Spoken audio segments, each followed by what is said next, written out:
Todos. Muito bem, então estamos reunidos para estudarmos a obra Paulo e Estevão. Vamos fazer a nossa prece inicial para iniciarmos o nosso trabalho. Divino amigo Jesus, mais uma vez nós rogamos as tuas bênçãos, Senhor, para que possamos iniciar o estudo do livro Paulo e Estevão. Livro esse, Senhor, que nos mostra o comportamento de um verdadeiro cristão,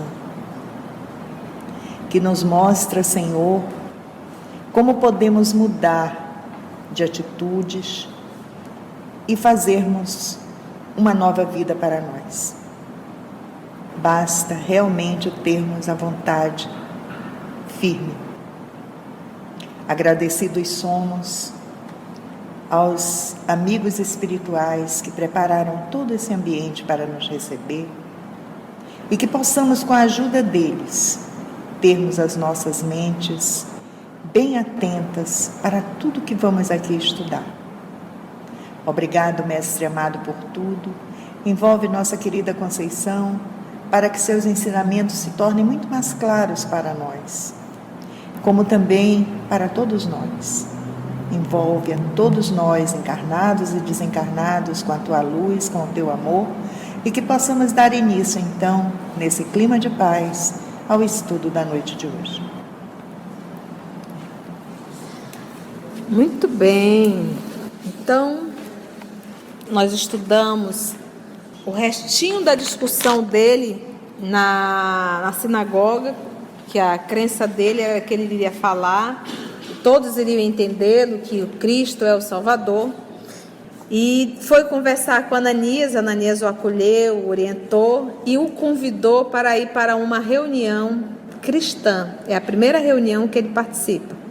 Então Paulo está muito sensibilizado, porque ele é acostumado com todas as pompas, de repente se vendo ali, olha, humilde reunião que se realizava nesse sábado de grandes desilusões para o ex-rabi. Vamos dar continuidade ao estudo. A água clara e fresca da bilha grosseira soube-lhe a fluido de amor que partia de Jesus, comunicando-se a todos os seres. Então a gente observa aqui bem o trabalho hoje espírita. Então uma leitura, o comentário, a oração. Lembra que ele colocava a imposição das mãos também? Né? A aplicação do passe. E agora eles ofertavam a água, que é o que? A nossa água frutificada, né? O mesmo processozinho. Ao fim da reunião, Ananias orava fervorosamente. Depois de contar a visão de Saulo e a sua própria, nos comentários singelos daquela noite, pedia ao Salvador protegesse o novo servo em demanda a Palmira, porque Paulo de Tarso vai para o deserto, né? A fim de meditar mais demoradamente na imensidão de suas misericórdias. E a gente percebe aqui o acolhimento. Saulo de Tarso, a primeira reunião, participando no meio daquelas pessoas simples, e já Ananias o envolvendo em prece, nesse novo trabalho dele, né? Uma das maiores lutas de Franciscano Xavier em Uberaba era a simplicidade. Ele queria tudo muito simples, para não afastar os simples. Que quando você, por exemplo, uma pessoa dessa aqui, um desses participantes, não tinham como entrar na sinagoga. Era impossível. Eles não tinham roupas adequadas.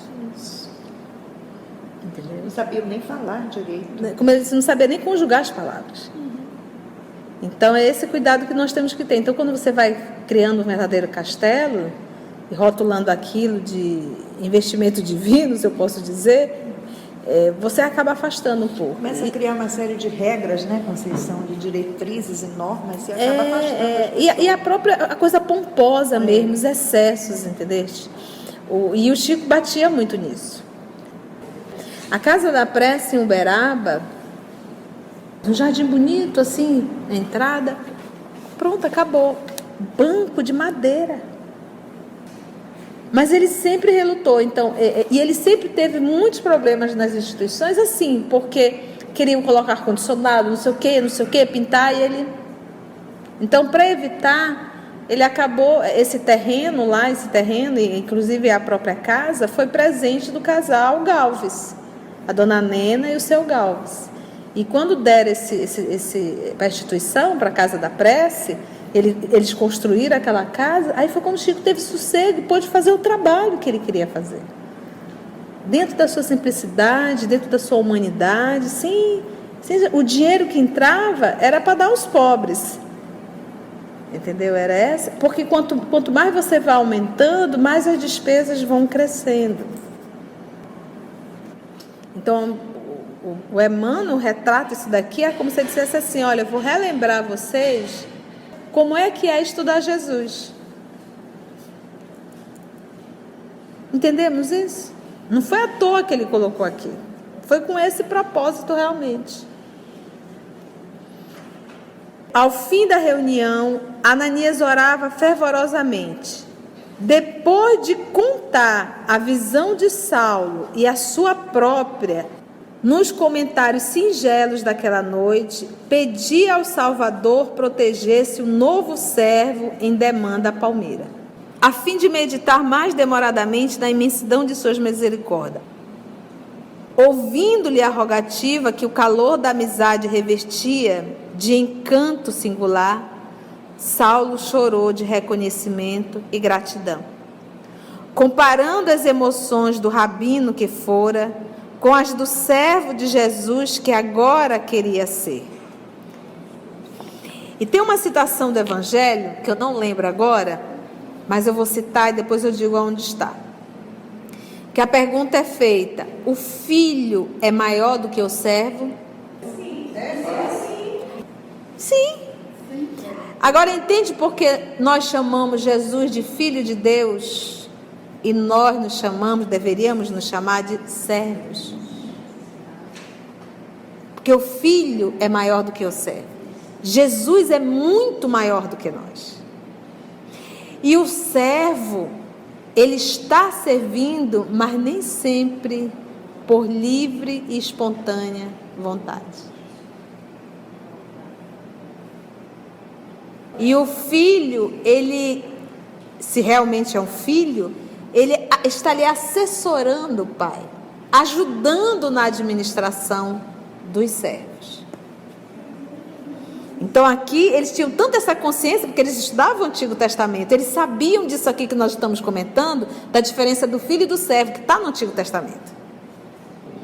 Nas reuniões suntuosas, olha aí a palavra, do Sinédrio, jamais ouviram um companheiro suplicar ao céu com aquela sinceridade superior que Ananias suplicou.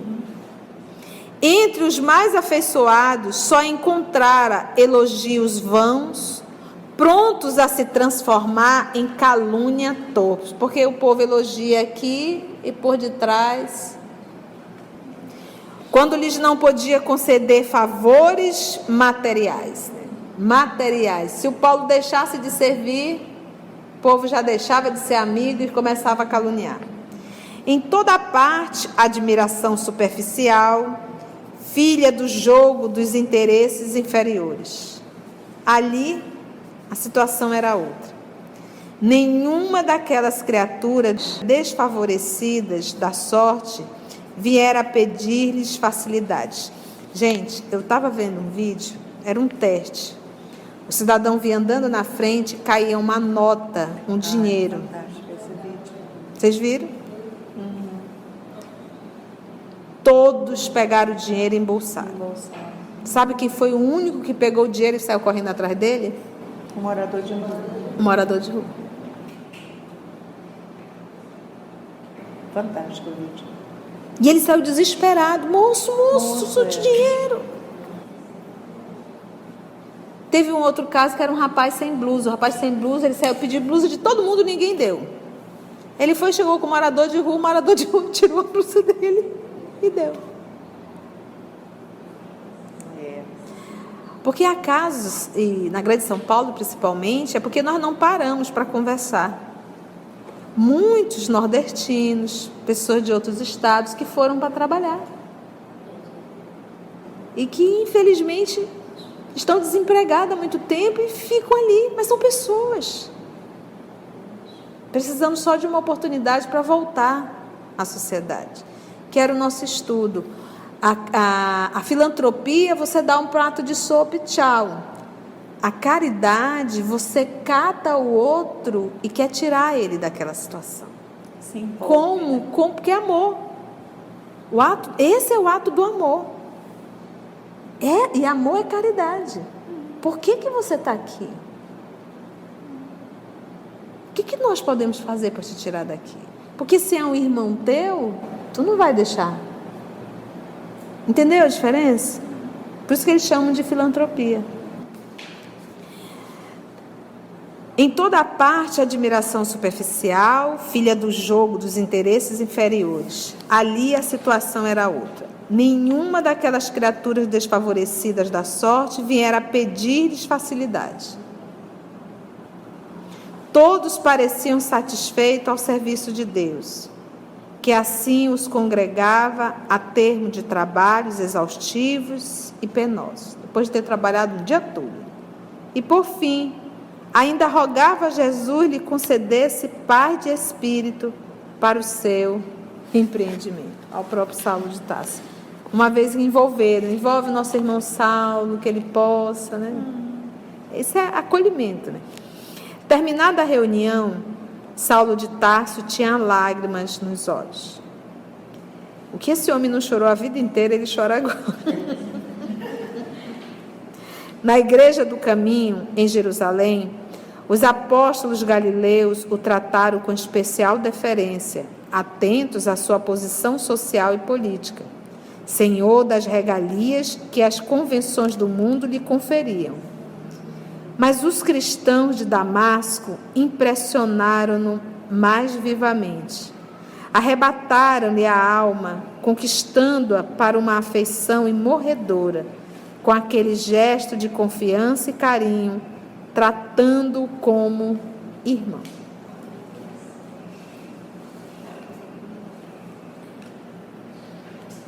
Um a um, apertaram-lhe a mão com votos de feliz viagem. Alguns velhos, mais humildes, beijaram-lhe as mãos. Tais provas de afeto davam-lhe novas forças. Se os amigos do judaísmo lhe desprezavam a palavra, a propósito, né, de propósito e agressivos, começava agora a encontrar no seu caminho os filhos do Calvário. Trabalharia por eles, consagraria ao seu consolo as energias da mocidade. Pela primeira vez na vida, revelou interesse pelo sorriso das criancinhas. Pela primeira vez na vida. Na vida. Esse homem era só cabeça. Por isso que ele falou para Abigail: tu és o coração do meu cérebro. Ele mesmo tinha consciência que ele não era um homem emocional. E agora o homem chora por tudo. O que Jesus não faz, né? Agora a pergunta é: será que isso já não estava dentro dele, adormecido? Pela primeira vez na vida, revelou o interesse pelo sorriso das criancinhas, como se desejasse retribuir as demonstrações de carinho recebidas.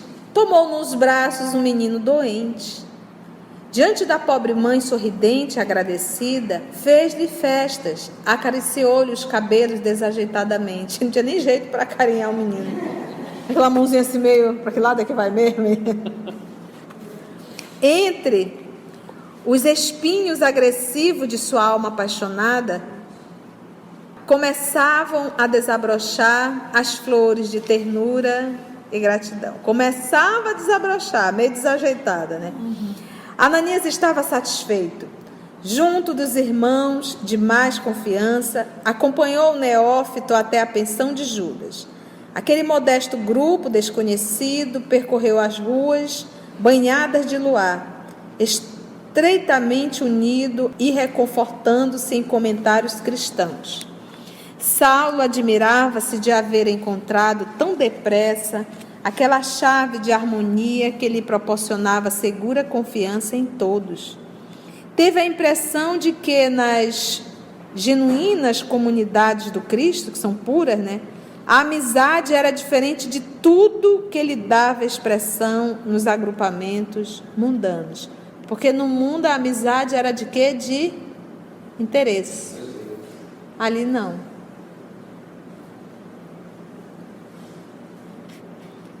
Na diversidade das lutas sociais, o traço dominante das relações cifrava-se, resumia-se agora, a seus olhos, nas vantagens do interesse individual, ao passo que, na unidade de esforços da tarefa do mestre, havia um cunho divino de confiança, como se os compromissos tivessem o ascendente divino original. Olha aí a palavra confiança.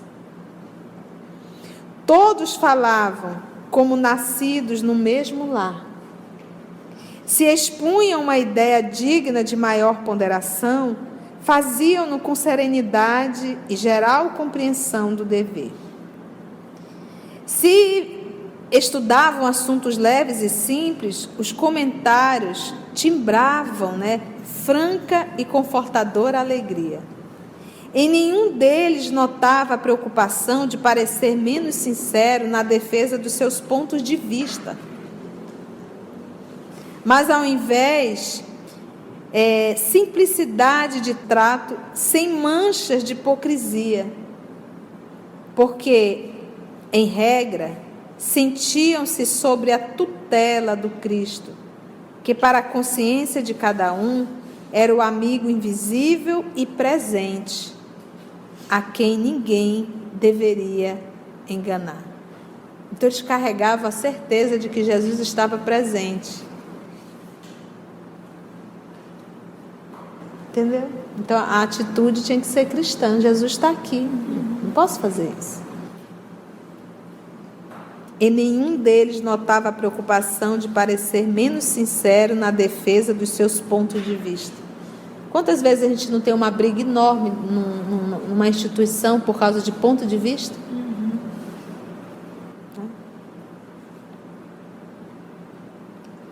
Consolado e satisfeito de haver encontrado amigos na verdadeira acepção da palavra, Saulo chegou à estalagem de Judas, despedindo-se de todos profundamente comovido.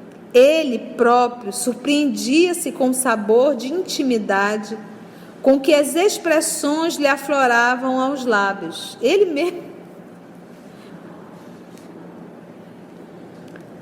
Agora compreendia que a palavra irmão, largamente usada entre os adeptos do caminho, não era fútil e vã. Os companheiros de Ananias conquistaram-lhe o coração. Nunca mais esqueceria os irmãos de Damasco. No dia imediato, contratando o serviçal indicado pelo estalajadeiro, Saulo de Tarso, ao amanhecer, embora surpreendesse o dono da casa com seu ânimo resoluto, pôs-se a caminho da cidade famosa, situada no oásis em pleno deserto. Nas primeiras horas da manhã, saíam das portas de Damasco 2 homens modestamente trajados. Opa, ele deixou de se vestir a romana, aqueles excessos, sainha, acabou. 2 homens modestamente trajados, à frente de pequeno camelo carregado das necessárias provisões. Saulo fizera questão de partir assim, a pé, de modo a iniciar a vida com rigores que lhe seriam sumamente benéficos mais tarde. Está vendo a disciplina do homem? Você está vendo por que ele é um vaso escolhido? Olha como ele tem uma visão, como ele é holístico mesmo, sabe? Como ele Ele é danado. Ele diz, se é para começar, vamos começar agora. Ele não deixa para depois, não. Já pensou? Ele não fica naquele impasse, né? Porque o que nos atrapalha muito é o impasse. É aquela coisa, vou ou não vou, faço ou não faço. Se você... Quem é espírita aqui? Levanta a mão. Eu estou tentando, eu não sou não. Que isso? Paga o preço de ser espírita. Levante a mão, diga, eu sou espírita. E pague o preço. E é alto. Mas não fica nesse estou tentando. É ridículo, estou tentando. Estou tentando, é melhor não estar. Quem diz estou tentando é porque não está, não quer pagar o preço. Não está afim realmente de ser. Não quer fazer modificações. Sente prazer ainda na vida que leva.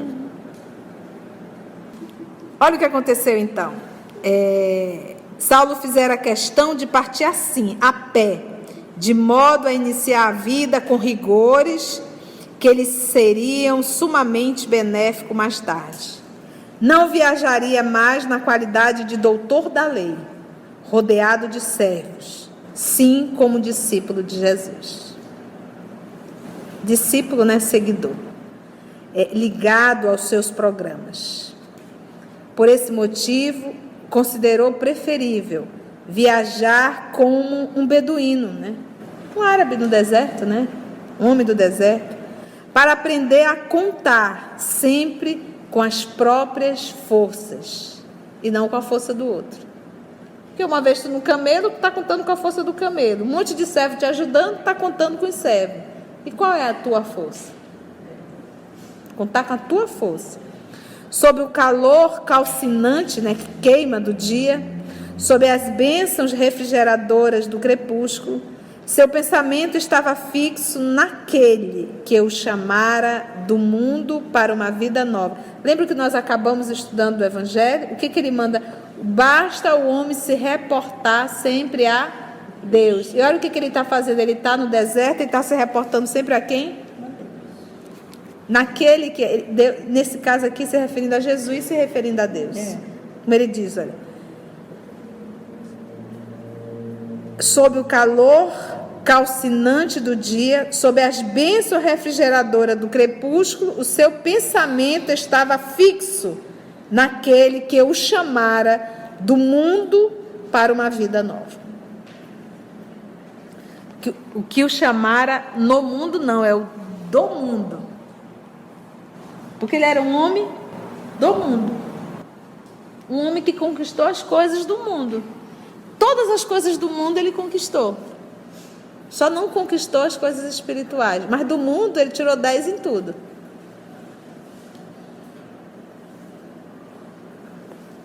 As noites do deserto, quando o luar enche de sonho a desolação da paisagem morta, são tocadas de misteriosa beleza. Imagina, gente. Sobre as frondes, né, os ramos de alguma tamareira solitária, o convertido de Damasco aproveitava o silêncio para profundas meditações. O firmamento estrelado tinha agora para seu espírito confortadoras e permanentes mensagens. Estava convicto de que sua alma havia sido arrebatada a novos horizontes, porque através de todas as coisas da natureza parecia receber o pensamento do Cristo que lhe falava carinhosamente ao coração. Sabe o que eu lembrei aqui? O encontro de Jesus com a mulher samaritana.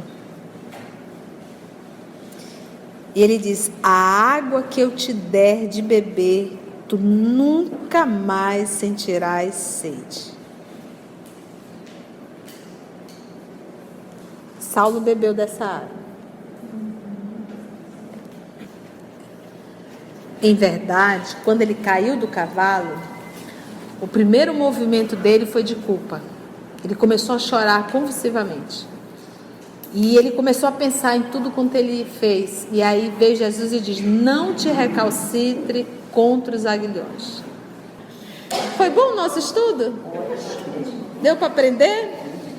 Bom. Então só nos resta agradecermos a Jesus. Nenhuma perguntinha? Vamos então orar? Agradecermos a Jesus. Maurício, você olha pra gente, filho?